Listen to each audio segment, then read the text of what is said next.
माझं लक्ष फक्त माझ्या अधिवेशनाच्या कामकाजावर आहे, शेतकऱ्याच्या संदर्भातल्या विषयावर आहे। उगाच प्रसिद्धी मिळवण्याकरता मी काही वायफळ बळबळ करत नसतो। आज लातूर जिल्ह्यामधली एक जी घटना घडली ती अत्यंत निंदनीय आहे की बैलासोबत शेतकऱ्याला झुंजलं किंवा नांदुरा तालुक्यामध्ये 10वीच्या एका विद्यार्थ्याला शिक्षकाच्या जाचाला कंटाळून मला वाटते सुसाईड नोट लिहून आत्महत्या करावी लागली, किंवा आमच्या अकोला भागामध्ये ज्या प्रकारे दुबार पेरणीचं संकट शेतकऱ्यांवर आलेलं आहे, बोगस बियाण्याचं संकट आलेलं आहे, ते विषय माझ्याकरता महत्त्वाचे आहेत आणि त्या विषयाला बोलत असताना मी फारसं इकडं तिकडं लक्ष देत नाही। काल आपण जर बघितलं तर नाना पटोले यांनी बबनराव लोणीकर यांच्यावर यांनी जे वक्तव्य केलं त्या वक्तव्याच्या विरोधात त्यांनी निषेध नोंदवला सभागृहामध्ये। त्या गदारोळ झाला। नाना पटोले यांना एका दिवसाकरता निलंबित करण्यात आलं। सरकारची ही भूमिका ही दडपशाहीची आहे अशा पद्धतीचं वक्तव्य हे संपूर्ण विरोधकांनी मांडत सभात्याग केला आणि पुन्हा आज शेतकऱ्यांच्या मुद्द्यावर ते उभे राहणार आहेत। बबनराव लोणीकर यांचं हे वक्तव्य निषेधार्ह असल्याचं आणि त्यांनी माफी मागावी अशी मागणी त्यांच्या वतीनं करण्यात आली। बबनराव लोणीकरांच्या वक्तव्याचं कोणीही समर्थन करत नाही। आम्ही पण शेतकऱ्याच्या पोटी जन्माला आलेलो आहोत, शेतकरी म्हणून आम्ही त्या गोष्टीचं अजिबात समर्थन करत नाही। पण त्यांचा जर सभागृहामध्ये निषेध करायचा असेल तर त्याकरता संविधानिक पद्धतीचे मार्ग आहे, सभागृहाचे आयुध आहेत। स्वतः नाना पटोले साहेब हे विधानसभेचे अध्यक्ष राहिलेले आहेत, त्यामुळे त्या खुर्चीचा मान त्यांना माहीत आहे। ते ज्या पद्धतीनं त्या सभागृहामध्ये बोलले, राजदंडाला स्पर्श करणं, राजदंडाला हात लावणं किंवा राजदंड उचलणं हा सुद्धा माननीय पीठासीन अधिकाऱ्याचा अवमान असतो। ही कायद्याची पुस्तकं त्यांनी वाचलेली आहेत, त्यामुळं त्यांनी तो अवमान केला आहे म्हणून त्यांचं निलंबन झालं आहे। आता त्याचा संबंध बबनराव लोणीकरांच्या वक्तव्याशी जोडण्याचं काही कारण नाही। लोणीकरांच्या वक्तव्याचं कोणीही समर्थन करणार नाही, त्यांच्या वक्तव्याचं मी सुद्धा समर्थन करण्याचा प्रश्नच येत नाही। मात्र काल ज्या प्रकारे विरोधकांनी मुद्दे विचारायला पाहिजे ते सोडून ज्या पद्धतीनं आकांड तांडव करत एकामेकाचा बाप काढला, ते मात्र या सभागृहाच्या प्रथा परंपरेला छेद देणारं होतं आणि त्यामुळं त्यांचं निलंबन झालं। शेतकऱ्यांचाच मुद्दा काल पेटला होता। शक्तीपीठ महामार्गाविरोधात अनेक शेतकरी एकवटले आहेत, शक्तीपीठ महामार्गाचा विरोध करतायत। सत्ताधारी आमदार आहात, काय वाटतं? मी शक्तीपीठ महामार्ग हा जर महाराष्ट्राला जोडणारा दुवा असेल, महाराष्ट्राच्या म्हणजे मराठवाडा भागामधून जाणारा दुवा किंवा महाराष्ट्राला पुढे नेणारा असेल, पण शक्तीपीठ महामार्गात आमच्या जमिनी जात आहेत हे जर शेतकऱ्याच्या मनात संभ्रम आहे किंवा शेतकरी त्याबाबत जर अस्वस्थ आहे, अनभिज्ञ आहे, त्यांच्या मनातला संभ्रम दूर करून सरकारने शक्तीपीठ महामार्ग करायला हरकत नाही। पण जोपर्यंत शेतकऱ्यांचं समाधान होणार नाही तोपर्यंत शक्तीपीठ महामार्ग यावर मला असं वाटते सरकारने अंमलबजावणी करू नये, या मताचा मी आहे। कारण दमनगंगा नळगंगा हा जो नदीजोड प्रकल्प विदर्भामध्ये राबवला जातोय, पूर्वी शेतकऱ्याच्या मनात अशीच संभ्रमावस्था होती, पण आता त्याचं फलित असं दिसतंय की ज्या जिराईत शेतजमिनी होत्या त्या बागायत होत आहेत, सिंचनाखाली येत आहेत, त्यामुळे शेतकऱ्याला दिलासा भेटतोय। समृद्धी महामार्ग आता आपला मोठ्या प्रमाणात झाला, आता तो भिवंडी ठाण्यापर्यंत येऊन ठेपला आहे, पण त्याच्या अवतीभोवती असणाऱ्या शेतकऱ्यांशी जर तुम्ही बोललात तर प्रामुख्यानं काही शेतकऱ्यांना त्याचा मोबदला भेटला आहे, पण काही शेतकऱ्यांना तोकळा मोबदला भेटला आहे। शेतकऱ्यांचे फूड स्टॉल तिथं असले पाहिजे ही सरकारची भूमिका असताना बाहेर प्रांतातल्या लोकांचेच तिथे पेट्रोल पंप आणि ते लागले, हे सुद्धा चुकीचं आहे। समृद्धी महामार्ग असेल किंवा शक्तीपीठ महामार्ग असेल, शेतकऱ्याला विश्वासात घेतल्याशिवाय शक्तीपीठ महामार्ग होऊ नये ही माझी स्पष्ट भूमिका आहे। शेतकऱ्यांचा संभ्रम जो असेल तो सरकार म्हणून सरकार दूर करेल आणि कोल्हापूरमध्ये आमच्या पक्षाचे नेते आदरणीय मुश्रीफ साहेब आहेत, ते त्याबाबत अभ्यासू आहेत, ते त्यामध्ये पुढाकार घेतील।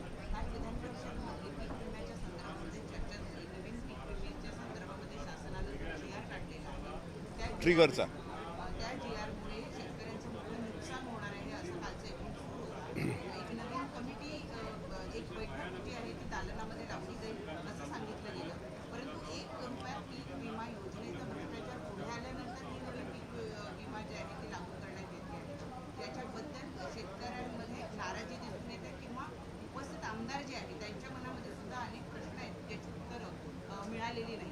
मी स्वतः काल प्रश्नोत्तराच्या तासामध्ये माननीय कृषी मंत्र्यांना हा प्रश्न विचारला होता, कारण तो प्रश्न माझा होता पीक विम्यासंदर्भात पीक विमा कंपन्या मालामाल झाल्यात आणि 7,000 कोटी रुपये पीक विमा कंपन्याला फायदा झाला, हे खरे आहे का असा प्रश्न विचारल्यानंतर कृषी मंत्र्यांनी खरे आहे असे उत्तर दिले।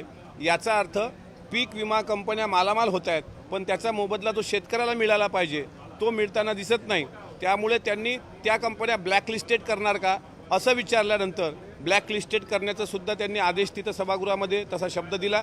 त्यानंतर 4 ट्रिगरचं जे शेतकऱ्यांच्या म्हणजे केंद्र सरकारकडून त्याला वगळलेलं आहे, मात्र राज्य सरकारने 4 ट्रिगरची अट टाकलेली आहे, ती ट्रिगरची अट सुद्धा वगळण्यात यावी याकरता सुद्धा विरोधी पक्षातल्या काही आमदारांनी त्या ठिकाणी प्रश्न उपस्थित केला। त्या संदर्भात एक बैठक होणार आहे आणि 1 रुपयात पीक विमा ही योजना जर सरकारने जरी बंद केली असेल, पण त्या मोबदल्यात शेतकऱ्यांना वेगळ्या काही योजना देता येतील का यासाठी सुद्धा सरकार प्रयत्नरत आहे।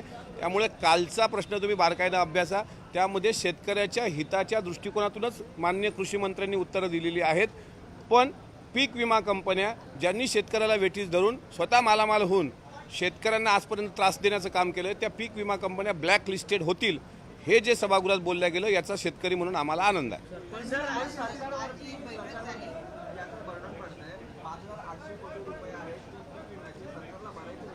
वाचवायच्या म्हणून शासन अशा पद्धतीनं रोहित पवार यांचा आरोप आहे की 5,000 कोटी रुपये वाचवण्यासाठी शासन जे आहे अशा पीक विमा योजना आणण्यात त्यांनी शेतकऱ्यांचं नुकसान। जे आरोप करतायत त्यांनी सरकारच्या पीक विमा योजनेचा नवीन जो काही GR आला आहे किंवा नवीन जे काही स्कीम आलेली आहे त्याचा एकदा अभ्यास करावा। काहीतरी चुकीचं ब्रीफिंग कोणी व्हॉट्सअपला पाठवतं आणि तिथं येऊन आपण बोलायचं आणि आरोप सरकारवर करायचे, हे कृपा करून प्रत्येकाने म्हणजे विरोधकांनी ते धंदे थांबवावे। आपण शेतकरी कुटुंबात जन्माला आलेली सगळी लोक आहोत, त्यामुळे सरकार म्हणून शेतकऱ्याच्या पाठीशी राहणं शेतकऱ्यांसाठी हे सरकारचं आद्य कर्तव्य आहे। त्यामुळे माहिती देणारा चुकीचा असताना काहीतरी बोलायचं आणि 5,800 कोटी वाचवायचे आहेत, हे काहीतरी बिनबुडाचे आरोप करायचे, या आरोपाला काही तथ्य नाही।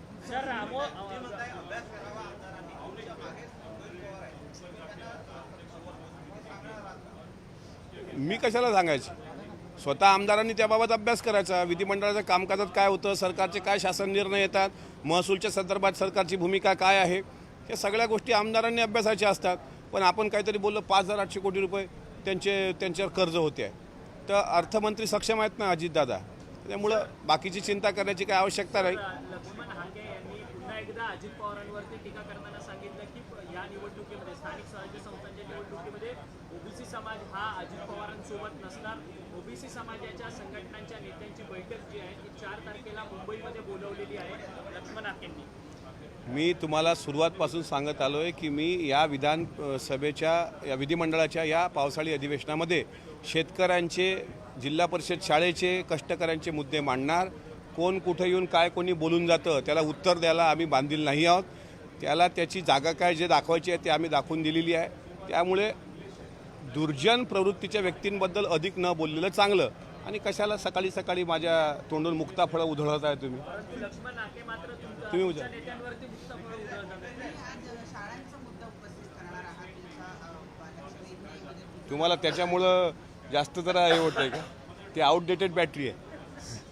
शाळांचा मुद्दा तुम्ही उपस्थित आज चर्चेच्या स्वरूपात करणार आहात। राज्याच्या ग्रामीण अनेक शाळा आहेत, अनेक गावांमध्ये शाळाच नाही आहे, काही गावांमध्ये प्राथमिक शाळा सुद्धा उपलब्ध नाही आहे, आणि दुसरीकडे राज्य शासन मात्र हिंदी भाषा सूत्र लागू करण्याचा विचार आतापर्यंत करत होतं। ज्या आहे ते व्यवस्थित शिकवायचं नाही आणि नवीन काहीतरी लादायचं असल्याचा प्रकार दिसून येतो। जिल्हा परिषदेच्या शाळेची परिस्थिती, महानगरपालिकेच्या शाळेची परिस्थिती काही ठिकाणी प्रचंड दयनीय आहे। 1ली ते 5वीपर्यंत 10 बाय 10च्या मंदिराच्या सभामंडपात काही ठिकाणी शिकवणी घेतल्या जाते, आणि हे फार वाईट चित्र आहे।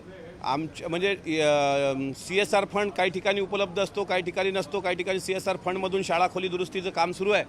पण शिक्षण मंत्री आदरणीय दादाजी भुसे साहेब यांच्यासमोर आज मला वाटते त्या संदर्भातच एक लक्षवेधी आहे। त्यामुळे जिल्ह्यातल्या शिकस्त झालेल्या जिल्हा परिषदच्या शाळा त्या नावारूपास आणण्याकरता, कारण मराठी भाषेचा मुद्दा जितका महत्त्वाचा, मराठी माणसाचा जितका महत्त्वाचा, तितका जिल्हा परिषद मराठी प्राथमिक शाळेचा मुद्दासुद्धा महत्त्वाचा। आणि मराठी भाषेवर ज्या लोकांना प्रेम आहे त्यांनी आपली मुलं, आपली नातवंड जिल्हा परिषद प्राथमिक मराठी शाळेत शिकवावी, असं त्यांचा मला त्यांना आग्रहसुद्धा करावा असा वाटतो। मुख्यमंत्री यांनी केलेलं जे वक्तव्य आहे त्या वक्तव्याशी 100% मी समर्थन करतो. मी मराठीच्या मुद्द्यावर भांडत असेल तर मला मराठी आली पाहिजे. मी माझ्या घरात मराठी शिकलो पाहिजे, माझ्या घरात मराठी शिकवली पाहिजे. माझी मुलं, सुना, नातवंड यांना मराठी आलं पाहिजे. घरात येणाऱ्या सुना असतील, घरातल्या महिला भगिनी असतील, त्यांना मराठी खाद्यपदार्थही करता आले पाहिजे. उपमा असेल, उकळपेंडी असेल, हे सगळं. नाहीतर फक्त मराठीचा मुद्दा, मराठीच्या गोरगरीब माणसाचा ते मानसिक शोषण करायचं आणि आपल्या राजकीय पोळ्या भाजायच्या, हे कृपा करून आता प्रत्येकाने बंद करावं. मी माझं असं आहे, मी कोणाचं नाव घेतलेलं नाही. मी स्वतः लोकशाहीमध्ये जगणारा माणूस असल्यामुळे मला माझं मत मांडण्याचा अधिकार आहे ना. पत्रकारांसमोर तर मला मोकळं होऊ द्या. विधिमंडळात काही मला मर्यादा येतात, पण पत्रकारांसमोर व्यक्त होता येतं. तुमच्या पक्षाचे आमदार आहेत सुनील अण्णा शेळके, त्यांच्यावरती संजय राऊतांनी आरोप केलेला आहे. सुनील अण्णा शेळकेंनी सरकारला मी सांगतो, सुनील अण्णासोबत मी आता 10 मिनिटा पहिले स्वतःपूर्वी सुनील अण्णांशी बोललो. रॉयल्टीचा त्यांच्या परिवाराचा आणि त्यांचा अनेक वर्षांपासूनचा बिझनेस आहे. त्यामधून जी रॉयल्टी मिळते त्यावर त्यांचा तो व्यवसाय, रॉयल्टीचा तो जो काही त्यांचा स्टोन क्रशरचा वगैरे किंवा गौण खनिजाचा असेल तो चालतो. ते स्वतः तुमच्यासमोर येऊन तुमच्या मनातले संभ्रम निर्माण करतील. आजपर्यंतच्या इतिहासात संजय राऊत साहेबांनी ज्यांच्या विरुद्ध पत्र लिहिलं, ज्यांच्यावर आरोप केले, ते कुठले आरोप सिद्ध झाले नाहीत. असाच पूर्वी आरोप राहुल कुल यांच्यावर केला होता. त्याचं पुढं काय झालं? तसंच सुनील अण्णा शेळकेंवर आरोप केला. आरोपाचे सबळ पुरावे असतील तर त्यांनी मुख्यमंत्र्यांना द्यावे, त्यांनी उपमुख्यमंत्र्यांना द्यावे, ते कारवाई करतील.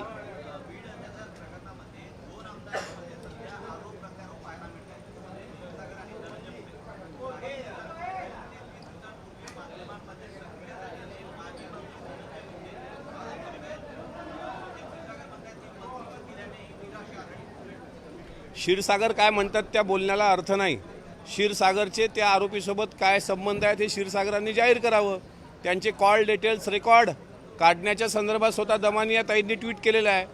ते तिथल्या बीडचे पालकमंत्री जे आहेत आदरणीय अजितदादा, त्यांना आम्ही पण विनंती करतो की संदीप क्षीरसागरच्या सोबत सहआरोपी उमा किरण कोचिंग क्लासेसचा जो दिसतोय त्याचे कॉल डिटेल्स काढा. तो सरेंडर कसा झाला या प्रश्नाची उत्तरं द्या ना. अहो, तुम्ही मुंडे साहेबांचं मंत्रिपद गेलं. मंत्रिपद येत असतात, जात असतात. हे काही ताम्रपट घेऊन कोणी येत नसतं.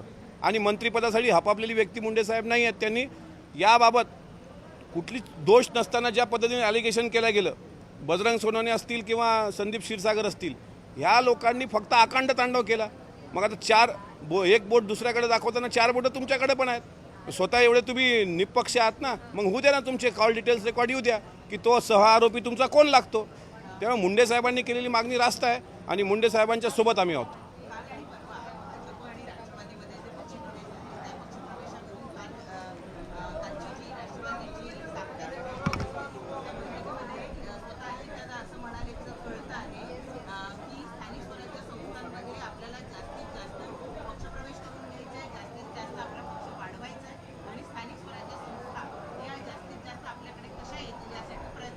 नाही, नुसतं पक्षवाढी संदर्भात किंवा निवडणुका संदर्भात राष्ट्रवादी काँग्रेस पक्षाच्या बैठकीतच चर्चा होते असं नाही.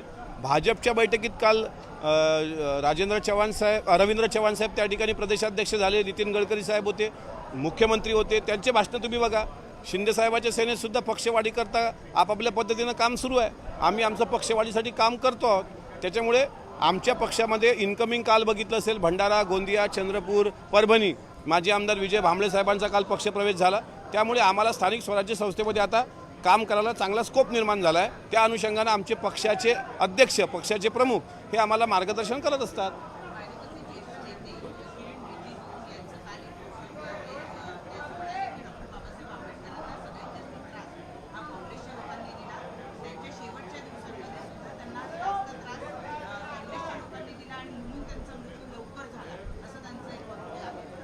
त्रास दिल्यानं मृत्यू होतील एवढे बाबासाहेब काही सामान्य नव्हते. शेवटी त्यांना शारीरिक मर्यादा होत्या. किरीन रिजिजूंनी हे कोण्या अर्थाने वक्तव्य केलं ते मला माहीत नाही. मात्र काँग्रेस पक्षाची भूमिका सुरुवातपासून बाबासाहेब आंबेडकरांच्या ध्येय धोरणाविरुद्ध राहिलेली आहे, हे मात्र निर्विवाद सत्य आहे. पण त्यांच्या त्रासाने त्यांचा मृत्यू झाला हे म्हणणं मला असं वाटते हे साजेसं नाही असं मला वाटतं. आता isakal.com आहे देशातील नंबर 1 ची मराठी न्यूज वेबसाईट. प्रत्येक अपडेटसाठी isakal.com ला नक्की भेट द्या.